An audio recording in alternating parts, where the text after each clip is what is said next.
어머님, 고구마전 좋아하시죠? 그날도 며느리는 웃으며 내게 전을 내밀었다. 결혼한 지 이제 겨우 석 달. 평일 아침부터 갑자기 찾아와 이런저런 반찬을 챙겨주는 며느리가 참 고맙긴 했다. 하지만 이상했다. 내가 고구마전을 좋아한다는 말을 나는 분명 아무에게도 한 적이 없었다. 남편에게도 심지어 아들에게도 말한 기억이 없다. 그런데 며느리는 꼭 내가 좋아하는 음식만 골라 만든다. 미역무침, 연근조림, 고들빼기. 어쩌다 한두 번은 우연이라 치자. 그런데 매번 내 취향을 딱 맞춘 반찬들이라니 이상하지 않나? 그날 밤 나는 아들에게 슬쩍 물어봤다. 너 혹시 내 마누라한테 내가 뭐 좋아하는지 얘기했냐? 아니, 왜 갑자기? 그냥 이상해서 그래. 꼭 내가 좋아하는 반찬만 해오길래. 아들은 대수롭지 않게 웃으며 말했다. 엄마한테 잘 보이려고 노력하잖아. 좋은 거 아니야? 하지만 나는 그날 밤 쉽게 잠들 수 없었다. 뭔가 마음이 계속 불편했다. 그리고 며칠 뒤 나는 또다시 그녀의 반찬을 받게 된다. 그런데 이번엔 그 반찬 위에 작은 메모가 붙어 있었다. 어머님, 오늘도 건강한 하루 보내세요. 늘 감사합니다. 그 메모를 본 순간 나는 등줄기에 소름이 돋았다. 그 글씨체 어딘가 낯익었다. 그리고 불현듯 15년 전 잊고 지냈던 한 사람이 떠올랐다. 15년 전 우리 집에도 딸이 있었다. 소영이. 9살 언제나 인형을 안고 자던 아이. 하지만 그 아이는 어느 날 내게서 사라졌다. 남편이 교통사고로 세상을 떠난 뒤 나는 소영이를 친정에 맡긴 채 낮밤 없이 일해야 했다. 그 시절 나는 식당 서빙, 마트 진열, 공장 청소까지 안 해본 일이 없었다. 그렇게 버텼지만 결국 친정엄마는 한마디 남기고 소영이를 고아원에 보냈다. 너 혼자 애 키울 형편도 안 되잖니? 그 아이도 고생이고. 난 그날 이후 엄마와 인연을 끊었다. 그리고 소영이를 찾기 위해 수소문했지만 이미 입양되었다는 말만 남기고 흔적도 없이 사라졌다고 했다. 그렇게 나는 딸이라는 단어를 가슴속에 묻고 살았다. 그런데 그날 며느리의 쪽지를 본 순간 내 심장은 무너져 내렸다. 글씨체. 어릴 때 소영이가 일기장에 쓰던 둥글고 반듯한 그 글씨. 마치 시간을 거슬러 돌아간 듯한 착각마저 들었다. 나는 다음날 며느리가 해온 반찬을 식탁에 올리지 않았다. 그 아이가 미안한 얼굴로 물었다. 어머님, 입맛에 안 맞으셨어요? 나는 애써 감정을 눌렀다. 아니다. 그냥 갑자기 먹기 싫어졌을 뿐이다. 하지만 머릿속은 복잡했다. 설마 그럴 리가. 나는 그녀의 가방에서 몰래 수첩 하나를 꺼냈다. 안에 적힌 글씨들을 보고 나는 확신했다. 소영이다. 이 아이가 내 딸이야. 그날 밤 나는 아들의 방문 앞에서 한참을 서성였다. 문을 두드릴까? 말까? 하지만 차마 말할 수 없었다. 그 아이가 왜 어떻게? 그리고 지금 왜 아무 말도 하지 않고 며느리로 내 앞에 나타난 건지. 너무도 많은 물음표들이 머릿속을 맴돌았다. 그런데 며칠 뒤 나는 충격적인 장면을 목격하게 된다. 내가 외출했다 돌아오는 길. 우리 집 마당 한쪽에서 며느리가 누군가와 통화 중이었다. 그래요. 이제 곧 어머니가 다 기억해낼 거예요. 하지만 너무 걱정 마세요. 계획대로 진행되면 그 사람도 결국 아니요, 복수 아니에요. 저는 그냥 제 몫을 찾고 싶은 것뿐이에요. 나는 얼어붙은 채 그 자리에 서 있었다. 복수? 계획? 무슨 말을 하는 거야? 그 순간 그녀가 전화를 끊고 고개를 돌렸다. 그리고 나와 눈이 마주쳤다. 그 아이의 눈동자 속엔 어릴 적 그 아이가 보이질 않았다. 차가운 어른의 눈, 그리고 무언가 숨기고 있는 눈빛이 있었다. 그날 밤 나는 잠을 이룰 수 없었다. 며느리의 말. 계획대로 진행되면 복수는 아니에요. 그 말들이 뇌리에 맴돌며 등줄기를 싸늘하게 만들었다. 다음 날 아침 나는 일부러 아무렇지 않은 척 그녀를 대했다. 오늘은 비 온다더라. 젖은 빨래는 들여놔라. 네, 어머님. 그 아이는 여전히 환한 미소로 대답했지만 나는 이제 그 미소를 곧이곧대로 믿을 수 없었다. 나는 아들이 출근한 틈을 타 며느리 방을 몰래 뒤졌다. 어차피 우리 집이니 괜찮을 거라고 스스로에게 합리화하며 서랍 하나하나를 열었다. 그러다 침대 밑에서 작은 상자 하나를 발견했다.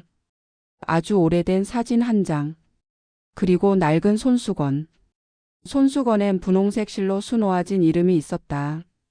소영. 내 손끝이 떨렸다. 사진 속엔 어린 시절 소영이의 모습이 있었다.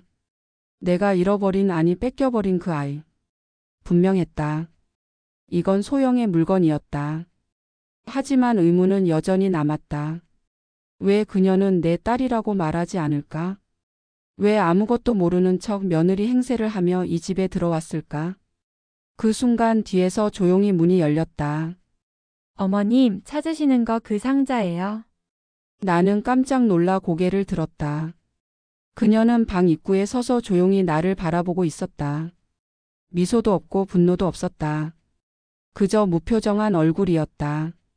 그 상자 어떻게 얻었니? 내 목소리는 떨렸고 눈빛은 흔들렸다. 그녀는 천천히 다가와 상자를 받아들고 조용히 말했다. 제가 어릴 때 입양된 집에서 그걸 받았어요. 봉사자분이 저에게 이걸 남기고 갔다고 했어요. 친엄마가 보냈다고. 그럼 내가 정말? 그녀는 내 말을 끊으며 고개를 저었다. 아니요. 저는 소영이가 아니에요. 하지만 그 아이와 아주 가까운 사이였어요. 그녀의 눈이 흔들렸다. 소영이는 이미 이 세상 사람이 아니에요. 어머님, 내 다리가 풀려 바닥에 주저앉았다. 무슨 소리야? 죽었다고? 그녀는 무겁게 고개를 끄덕이며 말했다. 13년 전 입양된 지 얼마 안 돼서 아이가 사고로 세상을 떠났어요. 근데 그 아이가 죽기 전 저에게 이렇게 말했어요. 혹시 내가 날 대신해서라도 내 엄마를 만나주면 안 될까? 엄마는 아무 잘못 없어. 엄마는 날 버린 게 아니야. 내가 너무 보고 싶어. 나는 울음을 터뜨렸다. 가슴이 터질 듯 아팠다. 지금 내 앞에 있는 이 며느리는 내 딸이 아닌 내 딸의 마지막 부탁을 지키러 온 아이였다. 그녀는 조용히 앉아 상자를 다시 열었다. 사진 밑엔 편지가 한 장 더 있었다. 색이 바랜 종이 위에 내 딸 소영이의 글씨가 있었다. 엄마, 나중에 나를 찾게 되면 이 아이가 엄마를 도와줄 거예요. 엄마, 너무 미안하고 너무 사랑해요. 나는 그 자리에서 한참을 울었다. 그 아이가 아니라고? 그래서 더 괴로웠다. 내 딸이 아니라는 사실보다 딸이 그렇게 조용히 사라졌다는 것, 그리고 나는 아무것도 몰랐다는 것이 더 견딜 수 없었다. 그날 밤 그녀는 말없이 부엌에서 국을 끓이고 있었다. 나는 조심스레 물었다. 그래서 내 이름은 뭐니? 그녀는 잠시 주저하다가 말했다. 지은이에요. 장지은. 나는 눈을 감았다. 그리고 천천히 입을 열었다. 그래, 지은아. 우리 앞으로 진짜 가족처럼 지내볼래? 그녀는 눈을 피하며 고개를 숙였다. 그 짧은 순간 그녀의 눈가에 맺힌 눈물 한 줄기. 하지만 그 눈물 뒤엔 아직 풀리지 않은 비밀이 숨어 있었다. 나는 그날 밤 단 한숨도 자지 못했다. 눈을 감으면 떠오르는 것은 그 아이였다. 소영. 내 딸. 내 가슴으로 낳고 가슴으로 울렸던 그 아이. 15년 전 모든 것은 너무도 빠르게 무너졌다. 남편이 세상을 떠났고 생활비는 바닥났고 나는 매일같이 식당과 공장을 전전했다. 그 사이 친정엄마는 조용히 소영이를 데리고 사라졌다. 나중에 연락이 닿았을 땐 이미 입양 서류가 접수됐다고 했다. 너 그 애 제대로 키울 수 있겠어? 애한테 더 좋은 환경이 필요해. 엄마, 내 애야. 내 자식이라고. 나 다시 데려올 거야. 하지만 그 약속은 지켜지지 않았다. 어떤 기관에서도 입양 정보를 알려주지 않았고 아이는 흔적 없이 사라졌다. 내가 얼마나 밤마다 돌아다니며 전단지를 돌렸는지, 경찰서를 들락날락했는지. 그걸 아는 사람은 없다. 나는 결국 현실에 무릎을 꿇었고 그 아이가 잘 살고 있으리라 믿고 싶었다. 그리고 지금 내 앞에 지은이라는 낯선 아이가 그 소영이의 마지막 말을 품고 내 딸 대신 날 찾아왔다. 지은아. 나는 조심스레 그녀를 부르며 물었다. 너 그때 입양된 집이 어디였는지 말해줄 수 있겠니? 그녀는 잠시 침묵했다. 그러다 조용히 입을 열었다. 충남 논산이었어요. 작은 교회 옆에 있던 노란 지붕의 집. 거기서 소영이랑 같이 지냈어요. 같은 날 같은 보육원에서. 나는 깜짝 놀랐다. 너희가 같은 날 입양됐다고? 지은은 천천히 고개를 끄덕였다. 네. 소영이는 서울로 저는 충남으로. 그런데 몇 년 뒤 소영이가 다시 그 보육원으로 돌아왔어요. 왜? 학대였대요. 나는 그 말을 듣고 입술을 질끈 깨물었다. 딸을 잃은 것도 괴로웠는데 딸이 그런 집에서 고통을 겪었다니 심장이 찢어지는 것 같았다. 그때부터 소영이는 웃지 않았어요. 늘 그림자처럼 지내다가 어느 날 제게 이런 말을 했어요. 지은아, 만약에 내가 다시 입양 가면 이번엔 꼭 진짜 엄마를 만나고 싶어. 가짜 엄마 말고 날 낳아준 엄마. 그 말이 내 가슴을 꿰뚫었다. 그토록 나를 원했는데 나는 그 아이를 다시 품지 못했다. 그럼 소영이는 다시 입양을 갔던 거니? 지은은 고개를 저었다. 아니요. 그날 밤 자전거를 타고 도망쳤어요. 진짜 엄마를 찾겠다고. 그런데 차가 그녀의 목소리가 떨렸다. 교차로에서 사고를 당했어요. 그 자리에서 나는 눈을 감았다. 이제는 울고 싶어도 눈물이 나오지 않았다. 내가 그 아이를 지키지 못한 죄책감. 세상이 아니 내가 그 아이를 죽인 거나 다름없었다. 한참이 지나서야 지은이 조용히 말을 이었다.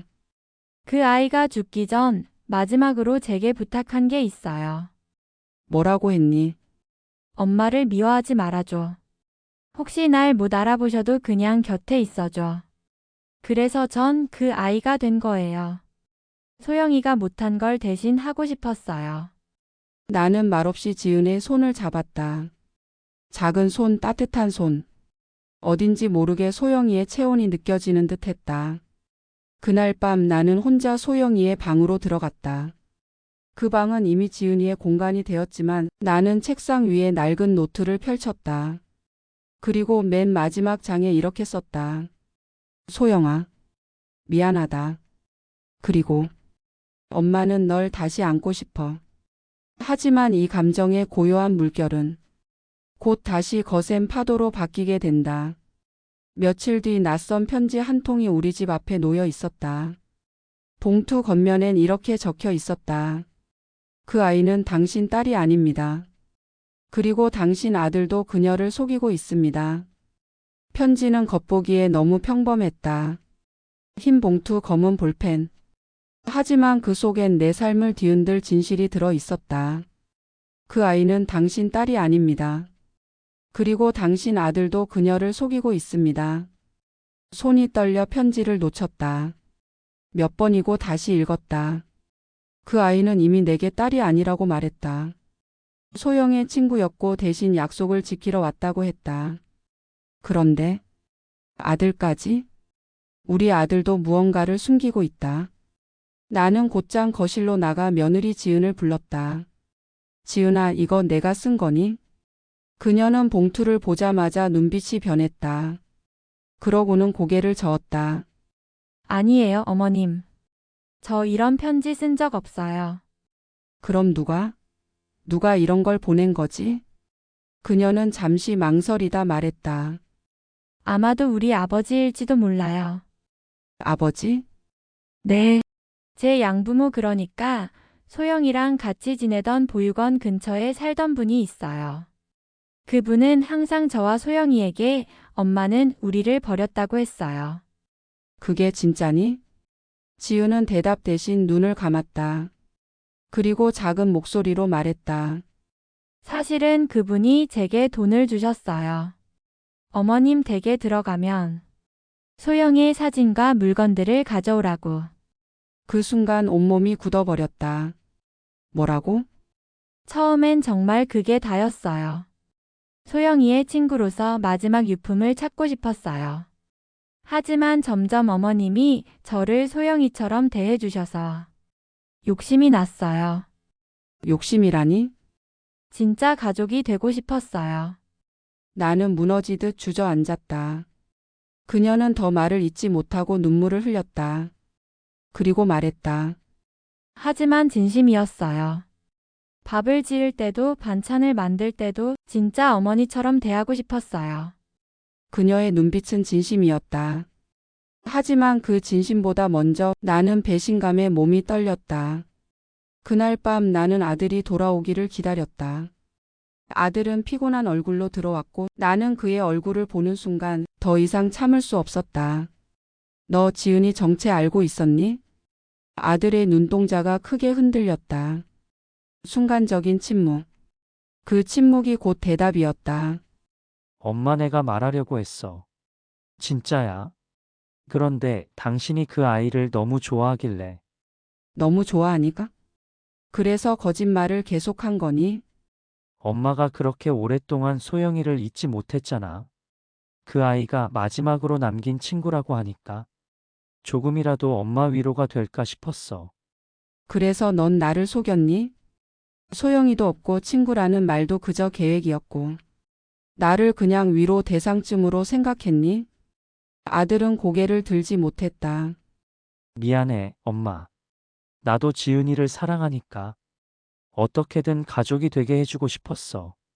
나는 눈을 질끈 감았다. 머릿속이 하얘졌다. 그토록 아끼던 아들, 그토록 정들었던 며느리, 그 둘 모두가 날 속였다. 그리고 지은이에게 돈을 줬다는 그 사람. 그 사람은 누구인가? 왜 유품을 노리고 있었던 걸까? 나는 다음 날 아침 집을 나섰다. 지은이에게는 말하지 않았다. 아들에게도 알리지 않았다. 나는 그 사람을 직접 만나러 가기로 했다. 그리고 그곳에서 나는 15년 전 입양 서류에 숨겨진 충격적인 진실을 마주하게 된다. 나는 다시는 가고 싶지 않았던 그곳, 소영이를 마지막으로 보냈던 아동보호기관을 찾았다. 철문 앞에서 오래 숨을 골랐다. 낡은 벽, 창문 너머 보이는 복도. 모든 것이 그대로였다. 15년이 지났는데도 이곳은 시간을 멈춘 듯 정지해 있었다. 안녕하세요. 안으로 들어서자 중년의 남성이 날 맞이했다. 혹시 김소영이라고 기억하시나요? 15년 전 이곳에서 입양된 아이예요. 그 남성은 내 말을 듣고 곧장 무표정해졌다. 그 아이는 사건 기록이 있어서 쉽게 말씀드릴 수 없습니다. 사건이요? 네. 사고 당시 경찰 기록이 연동돼 있어서 보호자 확인 없이 열람이 어렵습니다. 제가 그 아이 어머니예요. 소영이 김소영의 생모입니다. 그는 그제야 숨을 고르며 낡은 서류철 하나를 꺼냈다. 이거 입양 동의서입니다. 나는 서류를 받아들었다. 하지만 거기엔 내가 쓴 적 없는 사인이 있었다. 이건 내 글씨가 아니에요. 네. 그래서 그 당시에도 위조 논란이 있었지만 보호자가 연락을 끊어서 묻혔던 건이죠. 숨이 턱 막혔다. 친정엄마였다. 분명했다. 내가 모르는 사이 그 여자가 내 이름을 도용해 서류를 냈던 것이다. 그리고 이걸 보세요. 직원은 또 하나의 봉투를 내밀었다. 색이 바래고 낡은 작은 편지 봉투였다. 이건 그 아이가 입양되기 전 남긴 유일한 유서 같은 메모입니다. 손이 떨려 봉투를 열었다. 안엔 소영이의 익숙한 글씨가 있었다. 엄마, 혹시 나중에 이 글을 보게 되면 꼭 기억해줘. 엄마는 나를 버린 게 아니라 세상이 우리를 갈라놓았다고. 엄마가 나를 찾으러 올 거라고 믿었어. 그래서 나 아무리 힘들어도 울지 않았어. 사랑해, 꼭 다시 만나줘. 나는 그 자리에 주저앉았다. 그 아이가 얼마나 힘들었을까? 직원이 조심스럽게 말을 이었다. 그리고 김소영이라는 이름으로 입양된 아이 외에도 같은 날 입양 취소된 아이가 있었어요. 지은이? 네. 원래는 그 아이가 먼저 입양되기로 돼 있었는데 막판에 김소영이라는 아이로 바뀌었습니다. 입양 부모 쪽에서 아이를 바꿔달라고 요청했어요. 왜요? 김소영이 똑똑하고 조용하다고요. 말 잘 듣는다고. 나는 주먹을 꽉 쥐었다. 딸을 상품처럼 골라가는 사람들. 그리고 그런 시스템 속에 소영이를 밀어 넣은 사람들. 지은이는 그 현장을 함께 겪었던 아이였다. 그리고 지금 소영이 대신 나를 찾아와 그 무거운 죄책감과 부탁을 짊어진 채 살아가고 있는 것이다. 나는 돌아오는 길 기차 안에서 내내 편지를 붙잡고 있었다. 눈물이 그치질 않았다. 그런데 집 앞에 도착하자마자 또 다른 봉투 하나가 현관에 놓여 있었다. 그 속엔 단 한 줄이 적혀 있었다. 당신이 모르는 진짜 이유는 지은이도 소영이에게 복수하고 싶어 했다는 겁니다. 나는 봉투를 떨어뜨렸다. 그 아이가 복수? 모든 퍼즐이 다시 흐트러지기 시작했다. 그 아이가 보여준 미소, 눈물, 따뜻함. 그 모든 것이 과연 진심이었을까? 현관 앞에 떨어진 편지. 지은이도 소영에게 복수하고 싶어 했다. 그 문장은 내 뇌리를 쿵치고 지나갔다. 지은이? 복수? 아니야. 그럴 리 없어. 하지만 이 편지를 보낸 사람은 누군가 지은의 또 다른 얼굴을 알고 있었다. 나는 그날 밤 지은과 마주 앉았다. 그녀는 어제와 같은 미소로 차를 내리고 있었다. 지은아, 내가 조용히 말했다. 우리 그날 이야기 좀 더 해볼까? 그녀는 눈을 피했다. 어떤 날이요? 소영이가 세상을 떠나기 전. 그날 무슨 일이 있었던 거니? 지은은 잠시 침묵했다. 그러다 컵을 내려놓고 입을 열었다. 저는 사실 소영이를 질투했어요. 나는 가슴이 덜컥 내려앉았다. 소영이는 언제나 착하고 똑똑했어요. 입양 부모가 항상 소영이만 예뻐했죠. 같이 벌을 서도 혼나는 건 항상 저였어요. 그래서 점점 미워졌어요. 어느 날은 밥을 먹으며 속으로 이렇게 생각했어요. 왜 하필 저 아이만 사랑받지? 지은의 눈빛이 흔들렸다. 그날 밤 소영이가 도망치려는 걸 알았어요. 진짜 엄마를 찾겠다고. 그런데 전 말리지 않았어요. 아니, 오히려. 그녀는 목소리를 낮췄다. 오히려 제가 먼저 문을 열어줬어요. 나는 숨이 멎는 줄 알았다. 그때 제가 그냥 붙잡았더라면 소영이는 죽지 않았을 거예요. 그녀의 눈에서 눈물이 흘렀다. 그 아이가 마지막에 한 말이 잊히지 않아요. 지은아, 그래도 고마워. 내가 언젠가 엄마를 만나게 되면 너 얘기도 꼭 할게. 그 말을 들었는데도 전 그 아이가 차에 치였다는 소식을 듣고도 처음엔 아무런 감정이 없었어요. 나는 더 이상 아무 말도 할 수 없었다. 지은은 손을 모은 채 나지막이 속삭였다. 그 아이는 죽었고 저는 살아남았어요. 그게 너무 무서웠어요.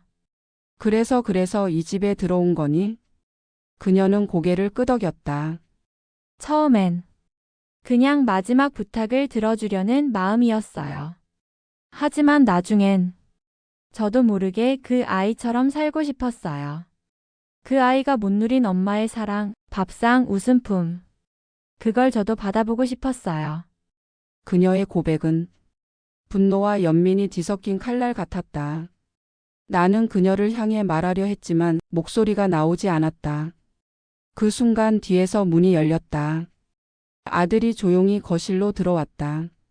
그는 우리 대화를 모두 들은 듯 고개를 숙였다. 엄마, 이 아이가 그날 얘기를 하지 않겠다고 했을 때 사실 나도 알고 있었어.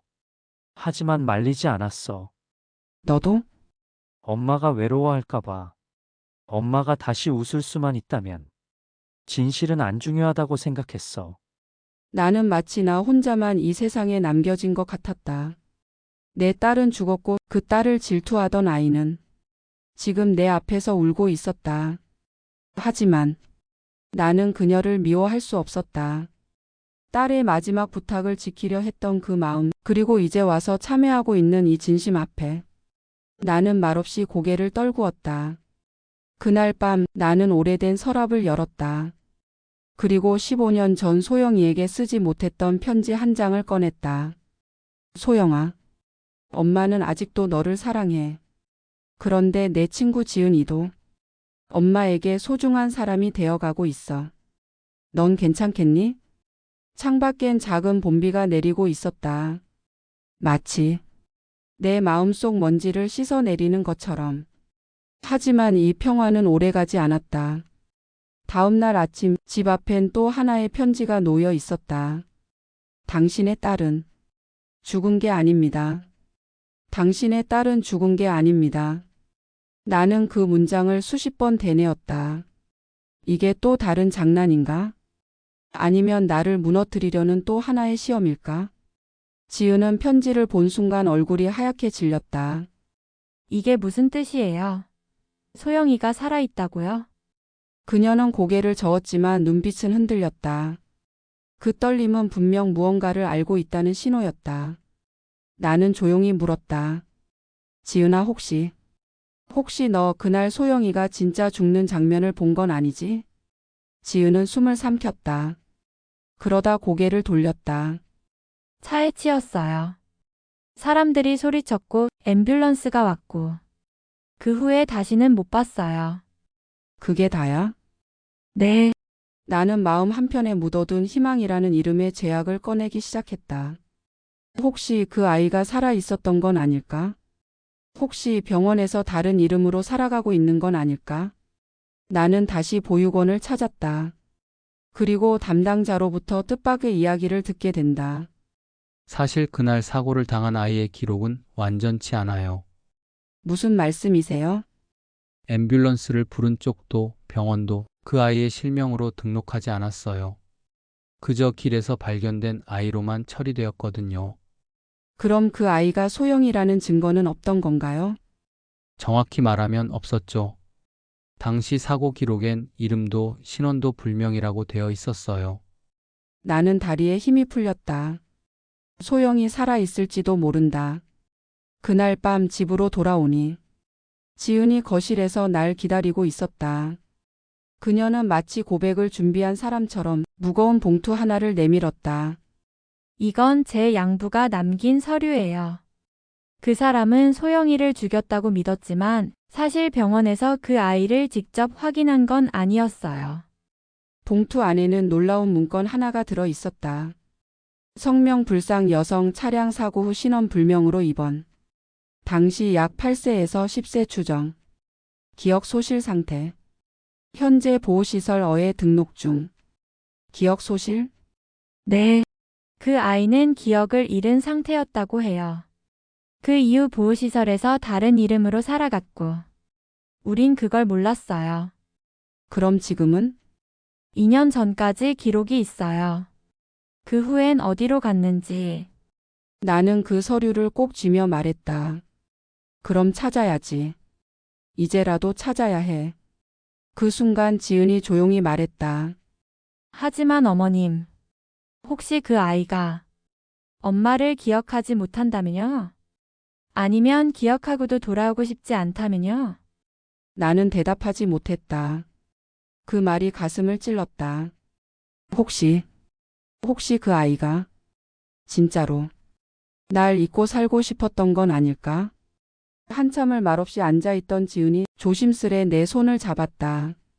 그래도 찾아야죠. 그 아이가 어떤 마음이든 어머님은 알아야 하잖아요. 나는 그제야 고개를 끄덕였다. 그래. 난 엄마니까. 끝까지 찾아낼 거야. 하지만 우리가 알지 못한 채 그 아이는 이미 우리 근처에 와 있었다. 그리고 그 아이는 우리를 지켜보고 있었다. 이틀 밤낮을 꼬박 세웠다. 나는 병원 기록과 보호시설 자료를 하나씩 뒤지며 기억을 잃은 아이의 흔적을 쫓았다. 지은 역시 말없이 내 곁에 있었다. 식사도 거르고 화장도 지우고 손으로 지도 위 주소를 일일이 표시하며 말했다. 여기요. 이 시설 3년 전까진 분당에 있었대요. 그리고 그 다음 해에 폐쇄되었고 입소자 중 한 명이 근처 교회로 옮겨졌다고 해요. 그 아이. 그게 혹시 소영일까? 확률은 낮지만 그때 이름이 윤지로 바뀌었다는 기록이 있어요. 8세 추정, 기억 상실 상태로 보호 중. 우리가 본 병원 기록과 거의 일치해요. 우린 숨 쉴 틈도 없이 분당으로 향했다. 버스를 타고 택시를 타고 교회 사무실로 들어가자. 70대쯤 되어 보이는 목사님이 우리를 맞았다. 그 아이요 윤지. 3년 동안 이 근처에서 식당 일을 도왔어요. 말수가 적고 항상 조용했죠. 사람들은 그녀를 로봇 같은 애라고도 불렀어요. 지금은요? 어디 있나요? 목사님은 잠시 말을 고르다 말했다. 3개월 전 어느 날 아침 조용히 짐을 싸더니 이젠 저도 저 자신을 좀 찾아보고 싶어요. 그렇게 말하고 떠났어요. 나는 하늘이 무너지는 듯한 기분이었다. 또 늦은 건 아닐까? 또 놓쳐버린 건 아닐까? 그런데 목사님이 뭔가를 기억한 듯 책상 서랍을 뒤적였다. 떠나기 전 이걸 두고 갔어요. 자기 물건이라는데 혹시 찾는 사람에게 주라고. 작은 노트 한 권이었다. 겉표지는 낡고 해졌지만 내가 그걸 받아든 순간 숨이 막혔다. 맨 첫 장 아주 작고 정성스러운 글씨. 내 이름은 김소영. 이 이름이 진짜 내 이름인지는 모르겠지만 이 노트에서만큼은 그렇게 불러주고 싶다. 나는 손으로 입을 틀어막았다. 지은이 곁에서 무릎을 꿇고 울었다. 찾았어요, 어머님. 소영이 진짜로 살아있었어요.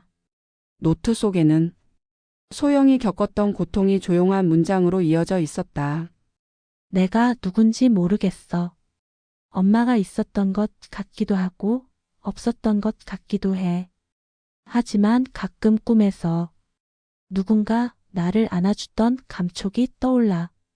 그게 너무 따뜻해서 눈물이 나. 나는 노트를 꼭 안았다.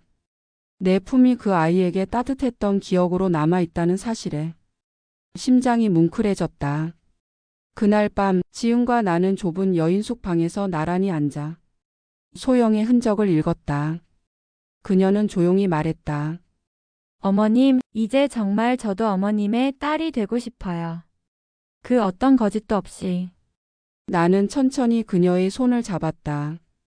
지은아, 나는 너를 소영이의 친구로 내 딸의 마지막 기억으로 받아들였지만 이제는 정말 너 자체로 소중하다. 우리는 그렇게 가짜로 시작된 관계 속에서 진짜 가족이 되어가고 있었다. 하지만 평온은 오래가지 않았다. 다음 날 우리에게 한 통의 메시지가 도착했다. 익명의 번호였다. 소영이 찾고 싶으면 경기도 양평 버려진 기차역 뒤 컨테이너. 그 메시지는 다시 한번 우리를 진실의 끝자락으로 이끌기 시작했다. 양평.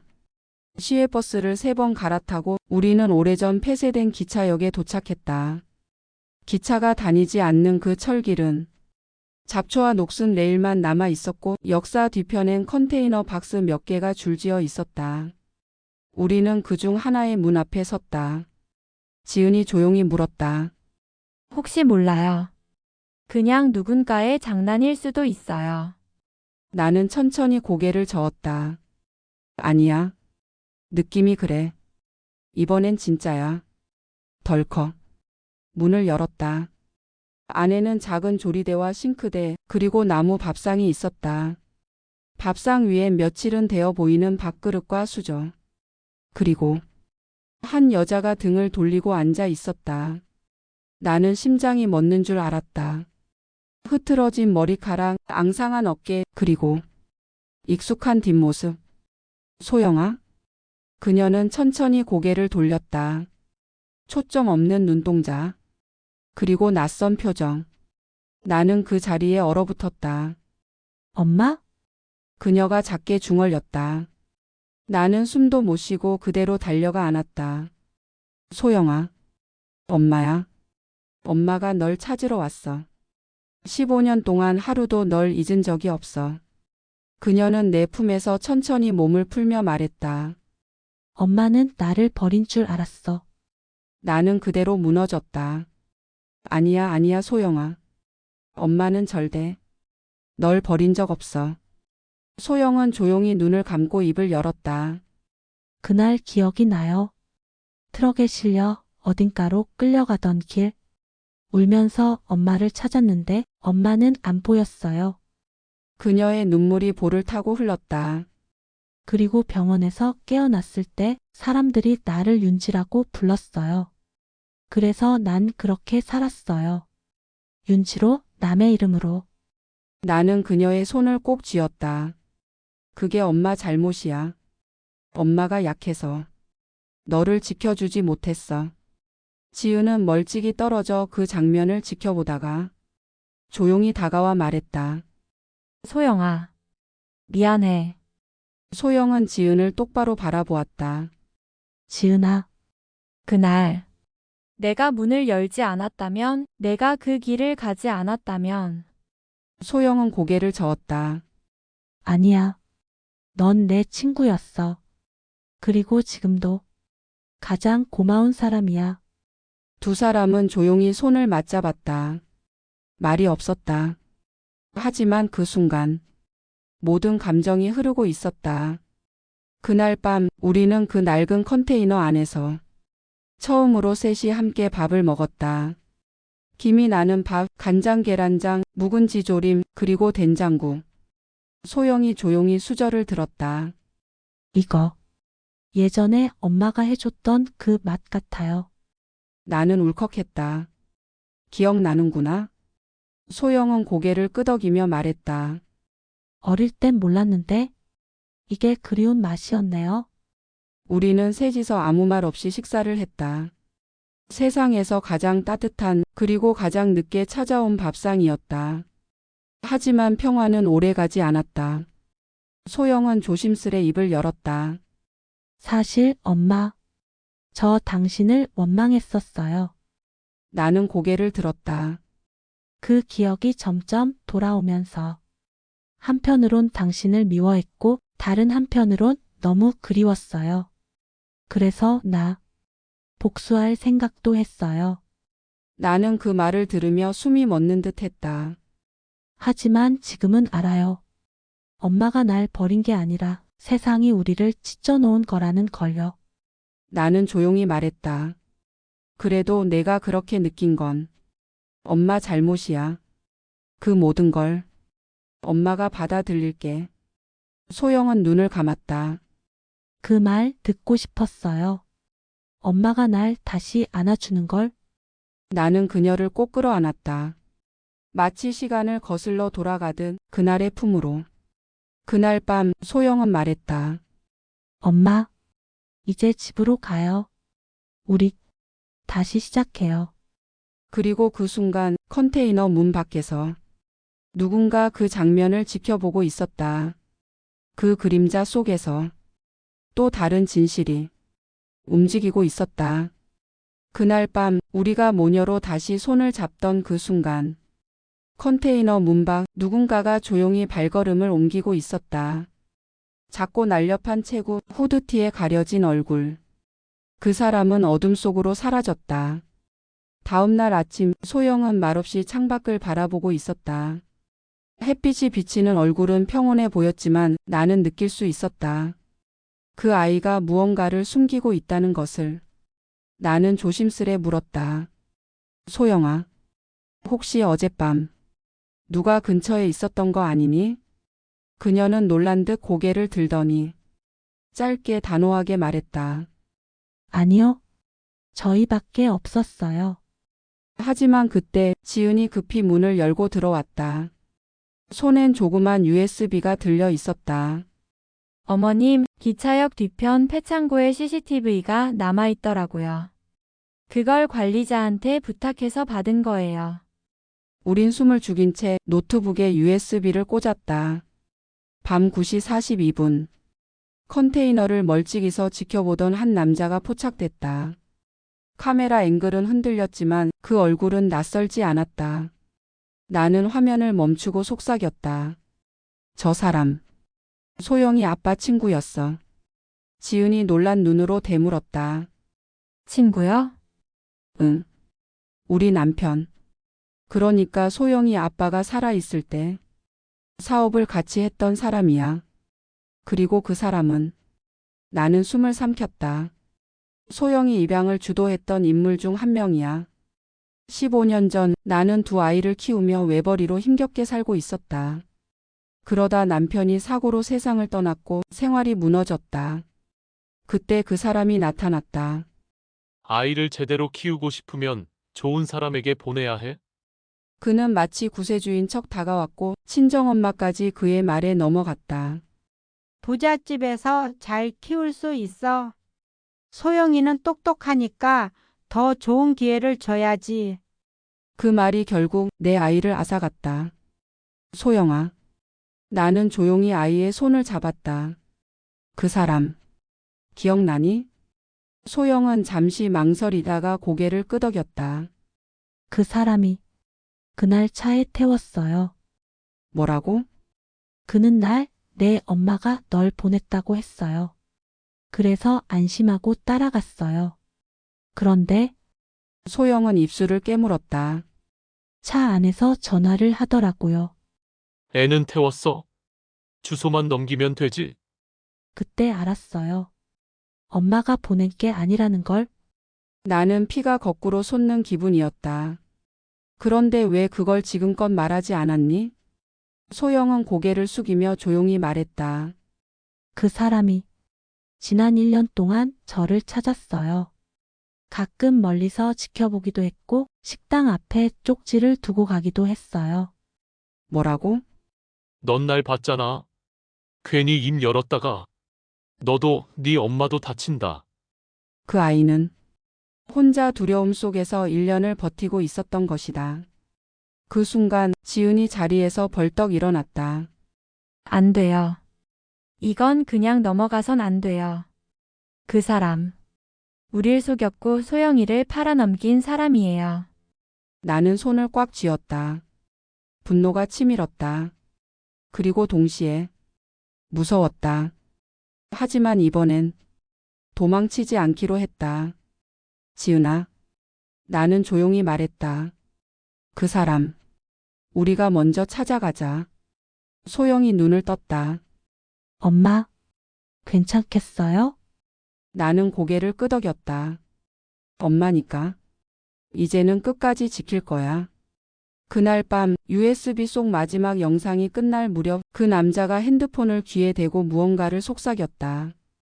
카메라 마이크엔 잡히지 않았지만 입술을 읽을 수 있었다. 다시 가져와. 이번엔 확실하게 처리해. 그리고 화면이 꺼졌다. 그 남자의 이름은 박춘배. 남편의 사업 파트너였고 소영이 입양 과정의 중개자 역할을 했던 인물. 하지만 내겐 언제나 불쾌한 직감으로 남아 있었던 사람이다. 우리가 마지막으로 그를 본 건 남편의 장례식이었다. 그는 검은 양복에 과하게 젠체하며 내 손을 잡고 말했다. 모든 도움이 필요하면 연락해요. 아이들 키우는 거 혼자 힘들잖아요. 그 말이 이제는 뼈가 시릴 만큼 선명하게 기억났다. 지은이 인터넷을 통해 그가 최근 운영 중인 컨설팅 사무소의 주소를 알아냈다. 서울 외곽. 낡은 오피스텔 건물 5층. 엘리베이터가 열리고 작은 문을 두드리자 익숙한 목소리가 들렸다. 내내 들어오세요. 우리는 동시에 숨을 삼켰다. 문이 열리자 박춘배가 등장했다. 변함없이 번들거리는 머리, 세월을 비켜간 듯한 낯빛, 그리고 변함없이 느끼한 웃음. 하지만 내 눈에는 15년 전 내 딸을 팔아넘긴 배신자의 얼굴로 보일 뿐이었다. 어이쿠, 이게 누구야? 김 여사님? 이렇게 오랜만에. 조용히 해요. 내가 먼저 말을 잘랐다. 내 목소리는 차가웠고 지은과 소영은 내 옆에서 말없이 선 채 눈을 번뜩이고 있었다. 소영이 기억하죠? 내 딸. 15년 전 당신이 트럭에 태워 데려간 그 아이. 그의 표정이 굳었다. 아니, 그건 오래된 일이니까 그렇게까지. 내 딸이 그날 기억을 잃지 않았다면 당신은 지금 감옥에 있어야 했을 거예요. 지은이 USB를 꺼내 테이블에 올려놨다. 이 안에 영상 있어요. 지난주 기차역 근처에서 우릴 지켜보던 당신 모습. 그는 순간 눈이 휘둥그레지더니 뒷걸음질 쳤다. 나는 그저 걱정돼서. 거짓말 하지 마요. 소영이 조용히 입을 열었다. 그 목소리는 아주 작았지만 그 방 안에 있던 누구보다 강했다. 당신은 내 인생을 망쳤어요. 박춘배는 마치 전혀 예상하지 못했다는 듯 소영을 다시 바라보았다. 내가 소영이야? 소영은 고개를 끄덕이며 말했다. 그래요. 죽은 줄 알았죠? 당신이 차에 태운 날 난 다 들었어요. 주소만 넘기면 된다고. 그는 더 이상 말이 없었다. 그제야 진짜 눈빛을 드러냈다. 변명도 핑계도 포기한 얼굴. 왜 그랬어요? 내가 물었다. 왜 그런 짓을? 돈 몇 푼 때문에 우리 애를 넘긴 거예요? 그는 작게 웃었다. 하지만 그 웃음은 공허했다. 처음엔 그냥 좋은 가정으로 보내주는 줄 알았어요. 입양 대행이 다 그렇잖아요. 하지만 어느 순간부턴가 내가 사람을 물건처럼 넘기고 있다는 걸 느꼈죠. 그걸 알면서도 계속했어요. 그래야 먹고 살 수 있었으니까요.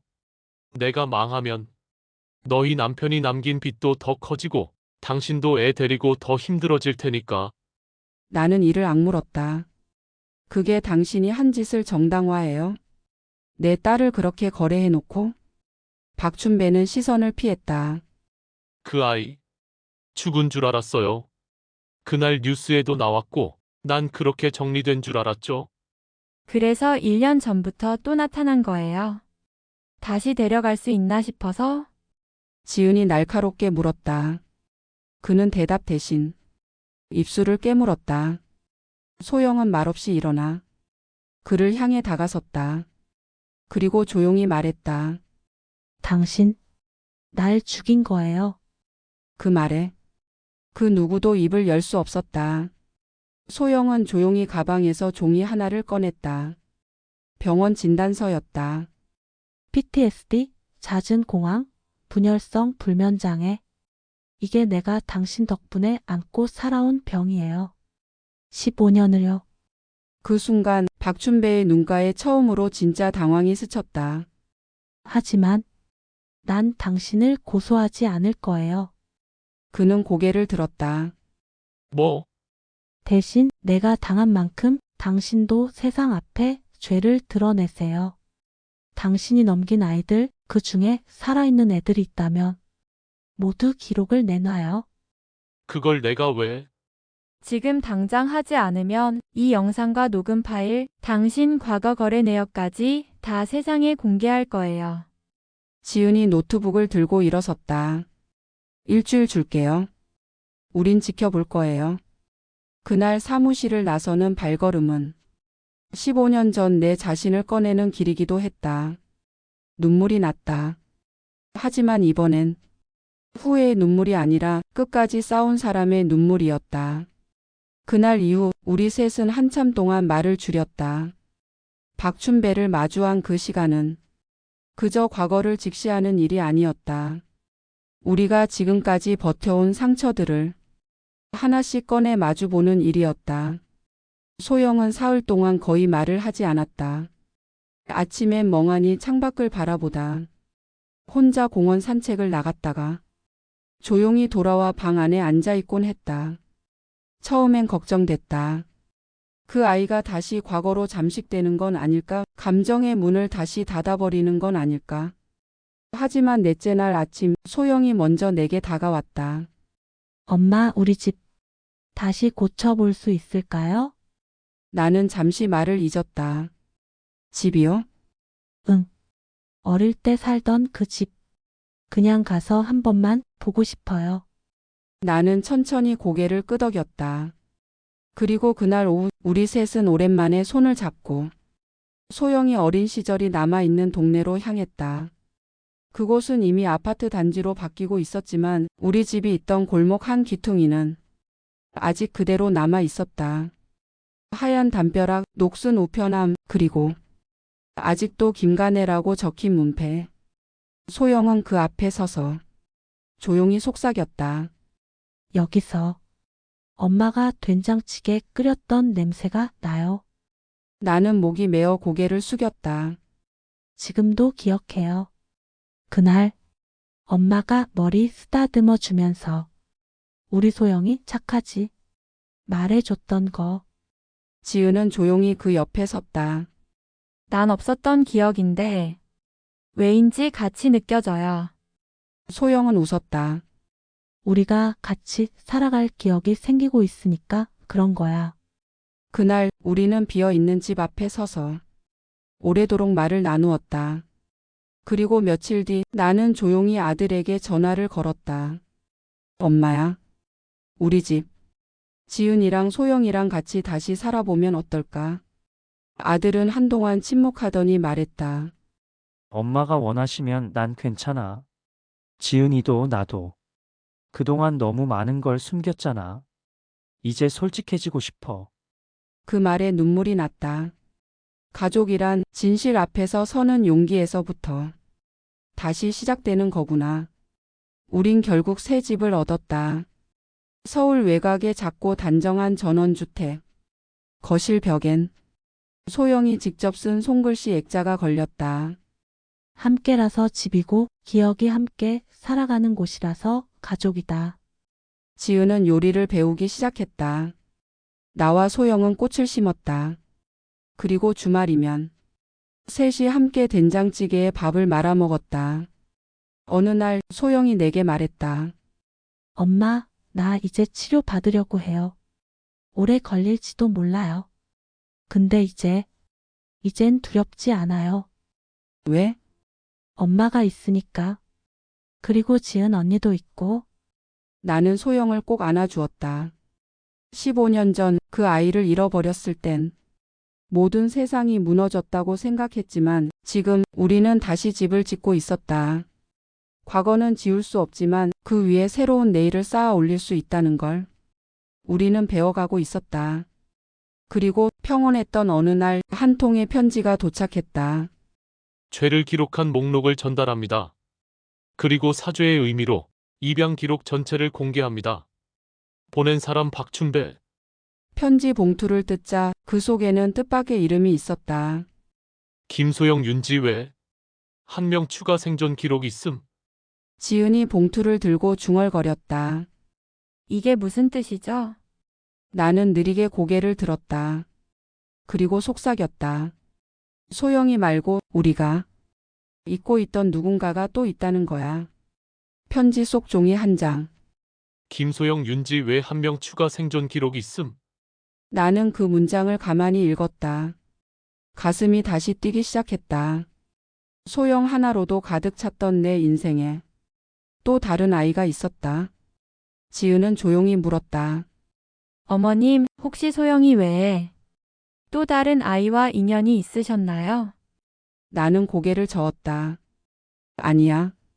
소영이 하나였어. 내가 직접 낳은 아이는. 잠시 내 말이 멈췄다. 그 순간 15년 전 그날의 장면이 마치 먼지 낀 비디오처럼 되살아났다. 장례식 다음 날 친정엄마가 갑자기 나를 찾았다. 너 아이 한 명 더 있지 않았어? 무슨 말이야? 보육원에 소영이 맡길 때 같은 방에 있던 애가 널 엄마처럼 따라다녔잖아. 그 아이 기억 안 나? 지은이? 아니었다. 그 아이는 지은이보다 더 어렸던, 이름도 기억나지 않는 아이. 하도 내 옆에 붙어 다녀서 소영이랑 함께 놀던 작은 아이였다. 그 아이가 소영을 따라 트럭에 몰래 올라탔다고 했다. 그리고 사라졌다. 나는 손으로 입을 틀어막았다. 소영아, 너 그때 같이 있던 꼬마 기억나? 소영은 눈을 크게 떴다. 기억나요? 항상 저보고 언니라고 부르던 애요. 조용한데 잘 웃던 아이였어요. 나는 곧장 봉투 안쪽을 다시 살폈다. 그리고 종이 뒤편에 손글씨로 적힌 이름을 발견했다. 한별 한별이 추정 나이 당시 5세. 현재 이름 미확인 2년 전 제주도 소재 보호시설 퇴소. 지은이 중얼거렸다. 제주도. 소영은 조용히 말했다. 찾아가야 해요. 그렇게 우리는 예고 없이 제주도로 향했다. 도착한 시설은 이미 문을 닫은 상태였지만 인근 교회에서 봉사활동을 하던 수녀님이 한 장의 사진을 내밀었다. 이 아이 말씀이신가요? 한별이라고 불렸던 아이예요. 사진 속 소녀는 맑은 눈동자와 함께 밝게 웃고 있었다. 그 표정을 보는 순간 소영은 사진을 끌어안고 울었다. 맞아요. 이 아이예요. 항상 저만 따라다녔어요. 수녀님은 조용히 말했다. 그 아이. 재작년부터 미술을 시작했어요. 기억은 없지만 항상 가족이라는 말을 두려워했죠. 지금 어디에 있나요? 수녀님은 전화번호가 적힌 쪽지를 내주셨다. 그곳은 제주 시내의 작은 갤러리였다. 갤러리 문을 열었을 때 우린 순간 숨이 멎었다. 하얀 벽에 걸린 그림들. 한켠에는 엄마와 아이가 나란히 밥을 먹는 장면, 한쪽엔 여자아이 둘이 손을 잡고 뛰어가는 모습. 그리고 마지막엔 작은 글씨가 적혀 있었다. 기억은 흐릿해도 따뜻함은 남는다. 직원이 다가와 말했다. 한별 씨요. 잠시만요. 지금 안쪽 작업실에 있어요. 우린 조심스레 그녀를 마주했다.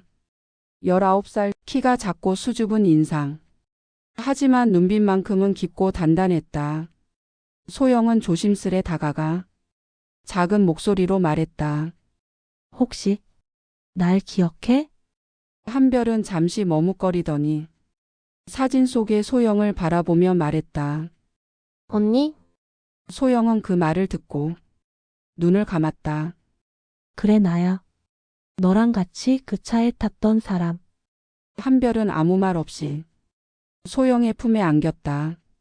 그날 밤 우린 네 식구가 되어 밥을 지었다.